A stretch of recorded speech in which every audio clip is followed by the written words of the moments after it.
Hi there, thanks so much for joining in today. I hope you've had a great day so far. So today I'm going to be talking about the big opportunity, as I see it, for us accountants in today's marketplace.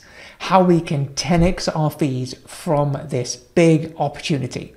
So before I do, just a little bit about me. Hi, I'm Reza. If we've not met before, I am the managing partner of a firm called Walsh & Co. that I bought into 12 years ago. Previous to that, I trained with PwC, and the opportunity arose to buy into a small traditional practice where the partner wanted to exit and retire.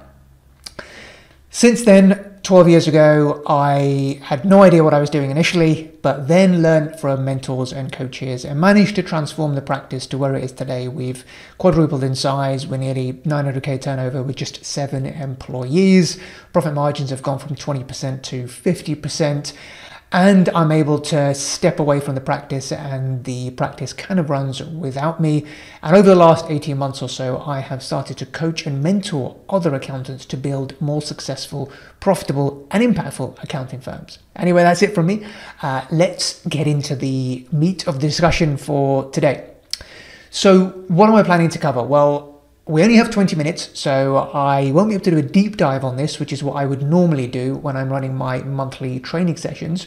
But hopefully I will be able to share enough for you to become aware of what the opportunity is, the big opportunity, how we can present this to our clients, how to communicate the value of this offering, how to price the service, and of course, how to deliver this service to get the big fees that I talk about.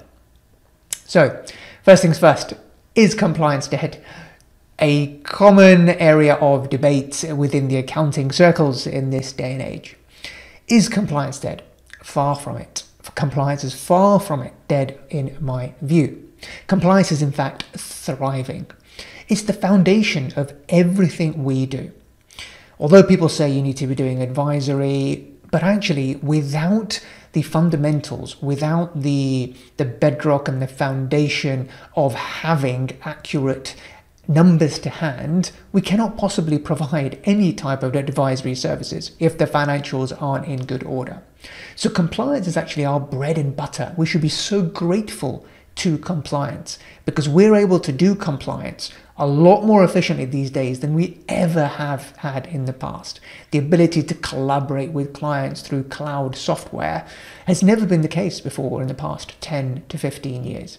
It's actually the gateway to advisory. So when I talk about compliance, I don't mean the year-end stuff, because sometimes people group compliance into one basket, as it were. So the year-end and the bookkeeping all goes in one basket. I'd actually separate that out. For me, compliance is like the year-end stuff, which you can, yes, of course, that's of little benefit to a client these days and just has to be done because it's a legal requirement. And that kind of stuff is what we need to do as efficiently as possible. The bookkeeping side of things and the VAT return and management accounts, I don't see that as compliance per se, or compliance on the side of the good bits of compliance, the actual areas where we can add real value, where we can integrate ourselves better with our clients if we hold the power to the numbers. So what does advisory actually mean? Because we get hung up about we need to be doing advisory. Well, in my view, advisory is not a service. It's not just something that the likes of, McCain do, or Bain, sorry, not McCain, they make chips, McKinsey or Bain Consulting.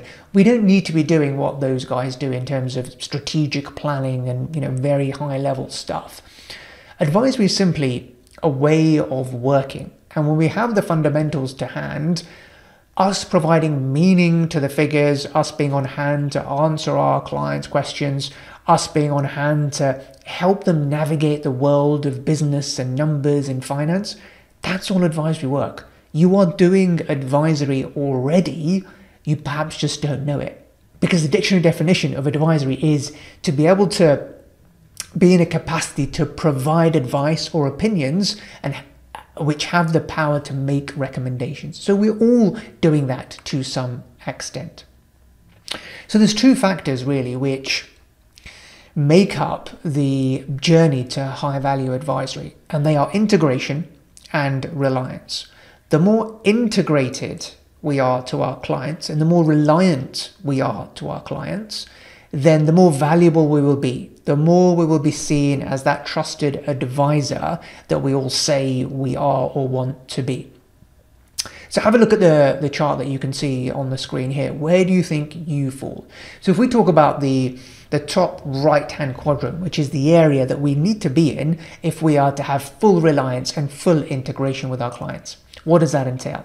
Well, when we're fully integrated, if we're providing that full finance function, if we are acting as the FD for our clients, then we are fully integrated with them. We are the first port of call, the first person they call anytime they have a problem in their business. And that's where we want to be. We want to be fully integrated and we want them to be fully reliant on us. What happens when they're not fully integrated or reliant? Well, take the one step to the left, still in the top two quadrants. You've got, say, the bookkeeping side of things being dealt with, but not the FD service. So if you're doing the bookkeeping for a client, but they have an external FD, you're probably well integrated with the client, but they're not heavily reliant on you because for the high level advisory stuff, they go to their external FD. Moving down the scale into the bottom right-hand quadrant, we've got the low integration, high reliance. And that's where we're not so highly integrated with the client in terms of day-to-day interaction, but we may provide them ad hoc strategic planning, tax planning, perhaps external FD services where they may be reliant on us for the high-level stuff, but we're not really integrated into their business. And then you have that bottom quadrant in the bottom left-hand section, which is low integration and low reliance, where perhaps you're just doing year-end work. In that sense, you're not really integrated with the client and what they do on a day-to-day basis. You're not really forward-thinking. You're basically just reporting on history, which a lot of accountants are still in, and that business model is becoming highly outdated. And if we don't move towards becoming more integrated with our clients, then somebody else will step in. And chances are that whoever steps in to take a more of an integrated and reliant role will also mop up the low integration, low reliance work like year end. So if we want to have the long-term relationships with our clients, if we want to cement those recurring fees going forward, we need to move away from the once a year only work and into the highly integrated, highly reliant work. So off the back of that 4 quadrants, where would you say you are on this matrix in terms of trust and reliance? So I've mapped out several different people in our client's circle, as it were. You have the solicitor, the banker, ourselves as the accountant, Dave from the pub. Where would you fit in on this matrix? So we're talking about trust and reliance. Ideally, the person who holds the place as the trusted advisor would be in that top right quadrant, which is where we want to be. We want to have the highest levels of trust with our clients, and we want them to be highly reliant on us. And when that happens, as I said, we'll become that trusted advisor. What you don't want to do is to be that Dave from the pub who is always there, is always in the client's ear, but doesn't really hold much of a place, or shouldn't really hold much of a place when it comes to being in a trusted capacity with our clients. And as you can see there, the more integrated we are, the more reliant and confident that our clients are with us, then the more likely it is that we will hold that place as the first port of call, as the one that the client calls anytime they have a problem with any aspect of their business. Even if it involves a finance matter, they don't pick up the phone to their bank manager because their roles have changed. There is no longer this direct line to bank managers anymore. Everything's become so systemized and call center driven in the banks compared to what it used to be like. So if a client needs a loan, then we should be the one who takes that initial call. We help them understand as to what it is that they actually need, and then through our network we can then refer them to the right people. So we are acting as that project manager, that trusted advisor in the middle, who is holding that relationship with our client and then passing out anything else to specialists, which is also helping us to build, expand upon our network as well, and encourage the people that we deal with, the solicitors, the IFAs and the bankers, to then refer back work to us because we are doing the same. So how do we get on to this big opportunity? What is it? Well, just a little trip down memory lane first. So what used to happen, perhaps still happens in some cases, you have the accountant and you have the client. What did it used to be like? Well, you had the client who owned the numbers on, say, desktop software like Sage. They would do the day-to-day bookkeeping, or they would have a bookkeeper in-house to do it. They would own the numbers. They would then come to us, the glorious accountant, at year end, give us the records, and we would crack on and do the accounts, say thank you very much, here you go, this is how much tax you have to pay, see you again next year. Not much value going on in there, bit of a disconnect in the relationship, but accountants got quite comfortable with that model, perhaps got even a bit complacent on the recurring fee model, that as long as we didn't mess up too much, the client will come back year after year after year. Times have changed a lot. Technology has disrupted the marketplace. We need to up our game and actually do what we were trained to do to add more value to our clients. So what is the gap that we want to fill with this big opportunity? Well, for most SMEs, for most small businesses, when they get to a certain size, and probably from about 500,000 onwards, 500,000 to say 5 million, is where they really need a bit more financial input. They need some element of an FD. They need some element of an FC. They need some element of a bookkeeper. Problem is, they can't afford all those roles. They can't even afford aspects of those roles. So what ends up happening is that they kind of bumble along, they use their bookkeeper and think that their bookkeeper can help them with financial strategy, or they try and secure the services of an external FD who might help them out once a month, but it's not really enough to be able to guide them and help them to achieve their goals and objectives. So they kind of make do and bumble along with unfit for purpose financial staff if they have, or non-financial staff doing the bookkeeping, etc. for them. They're desperate for financial input. These are entrepreneurs who are hungry, who want to grow their business, who don't have a financial background, who don't appreciate the value that we as financial advisors, accountants can bring to the table. And that's where the big opportunity lies. That we can fill this void, we can bring a solution to business owners, to entrepreneurs, much more cost effectively than they could by hiring these people or hiring their own in-house finance staff, because they simply don't have the means and resources to do so. Cloud technologies made this possible. Real-time collaboration, apps to make it so easy to do the bookkeeping these days, to streamline those processes. Lots of value add, and it's a win-win relationship, because rather than the client having to spend 60, 70,000 to get their own FC or FD in-house, even on a part-time basis, they can pay us 15, 20, 25,000 for providing that full finance function. We call it the virtual finance office.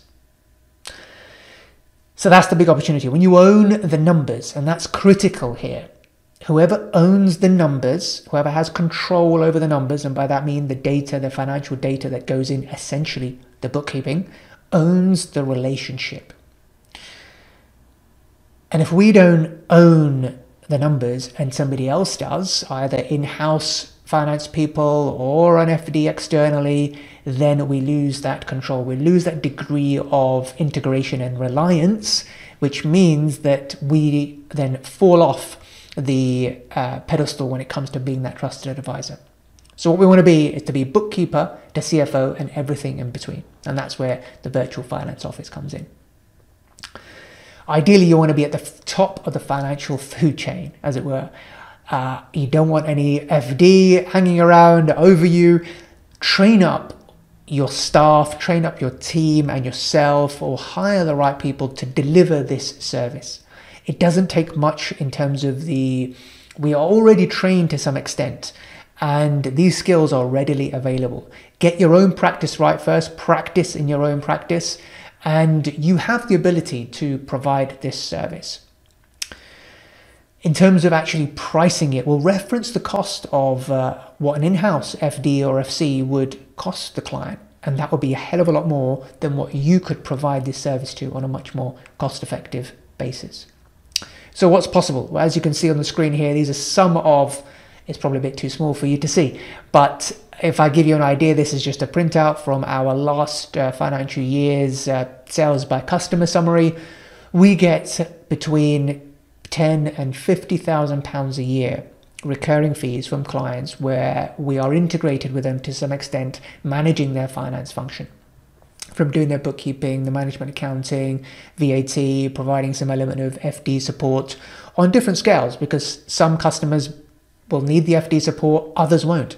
Others simply just want their finance function taken care of.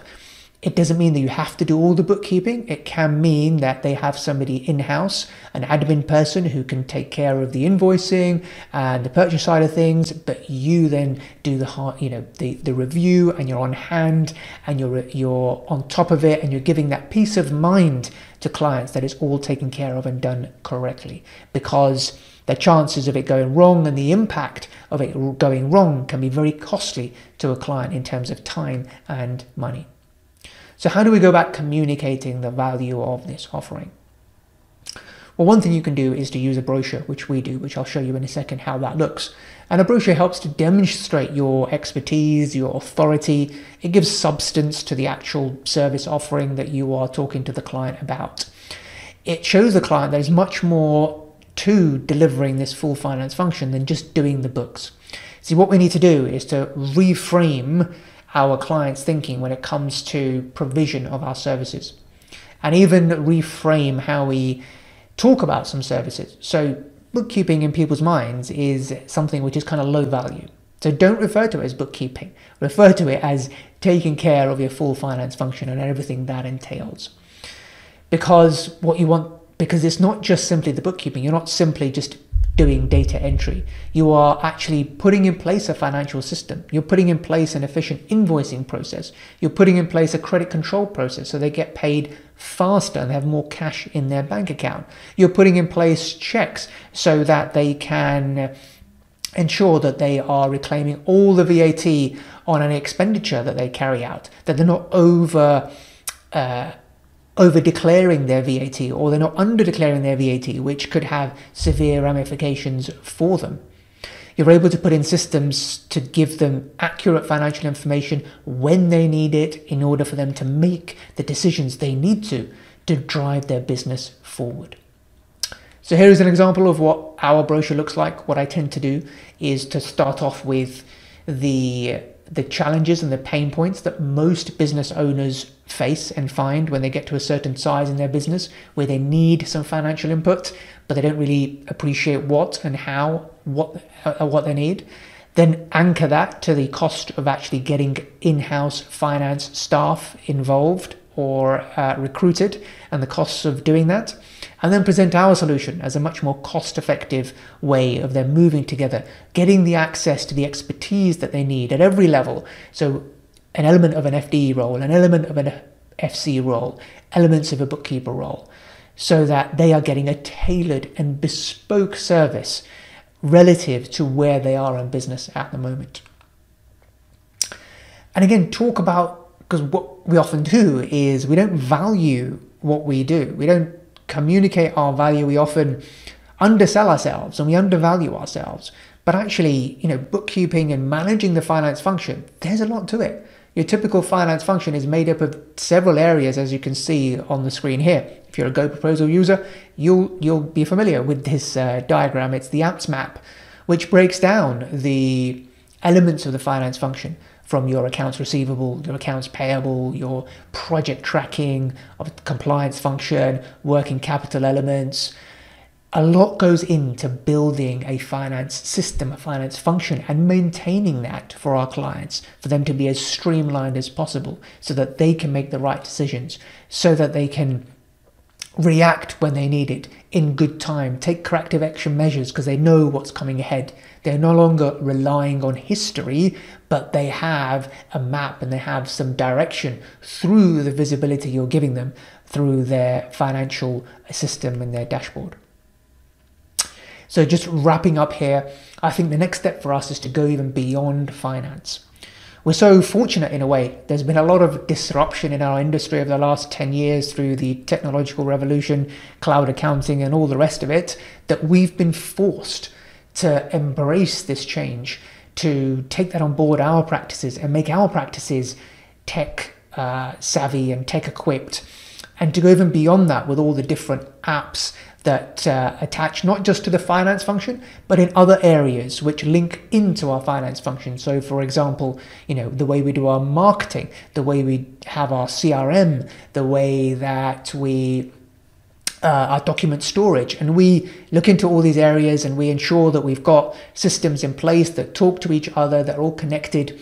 And next big thing, I think, for us is to really embrace Zapier. I think Zapier is a game changer in our industry, well, in the wider kind of, for any industry really, but we are well positioned to embrace it for ourselves and then use it as an additional value add offering to start to give business systems advice to our clients, how they can be more efficient with their marketing, with their CRM, with the way they hold their records. Everything that we do in-house ourselves, we can then help our clients with, thereby generating even more value and becoming more integrated with our clients than ever before. Take care, and I'll speak to you soon.